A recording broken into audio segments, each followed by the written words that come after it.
શિક્ષણ વિભાગના 26/10/2020ના ઠરાવ અને તાલુકા પ્રાથમિક શિક્ષણાધિકારીશ્રીઓ પાસેથી પ્રાપ્ત થયેલ માહિતી અનુસાર ગત રોજ અરવલ્લી જિલ્લાની 7 શાળાઓ બંધ કરવાનો નિર્ણય શિક્ષણ સમિતિમાં લેવાયો હતો.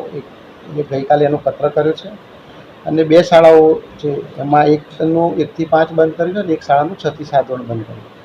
હું શાળા વાઇઝ સંખ્યાની વાત કરું તો કરસનપુરા કંપા મોડાસા તાલુકાનું છે, એ શાળા બંધ કરી. એમાં માત્ર 2 વિદ્યાર્થીઓ હતા.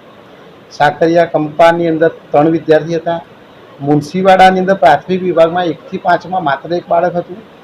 પીપલાણા માલપુર તાલુકામાં 7 બાળકો હતા. હમીરપુર જે છે એની અંદર 6થું ધોરણ અને 7મું ધોરણ બંધ કર્યું છે, એની અંદર 0 વિદ્યાર્થી હતા. મોતીપુરા બિલોડાની અંદર 7 વિદ્યાર્થી હતા. માળકંપા મેઘરજની અંદર 4 વિદ્યાર્થી હતા.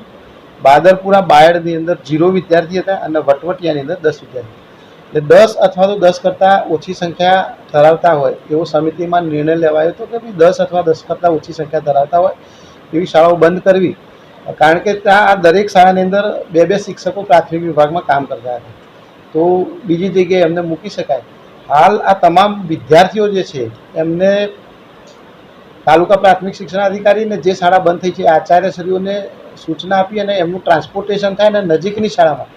એક વાત બીજી કહું કે પ્રાથમિક શાળાના જે 1.5 કિલોમીટરથી એક પણ શાળા એવી નથી કે જ્યાં બાળકને અમે દૂર મોકલી છે 1.5 કિલોમીટર કરતાં.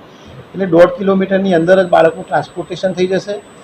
અને જે શિક્ષકો છે એમને હાલ પૂરતા અમે કામગીરી આપી છે અને કામગીરી પણ મોટાભાગે એવી શાળામાં આપી છે કે જે શાળાની અંદર 1 શિક્ષકવાળી શાળા હતી એ શાળાની અંદર કામગીરી આપી. ભવિષ્યમાં એમને નુકસાન ન જાય એ માટે જ્યારે કેમ્પ આવશે ત્યારે તેઓ પોતે કેમ્પની અંદર ઉપસ્થિત રહી અને પોતાનો લાભ મેળવી શકશે. આભાર.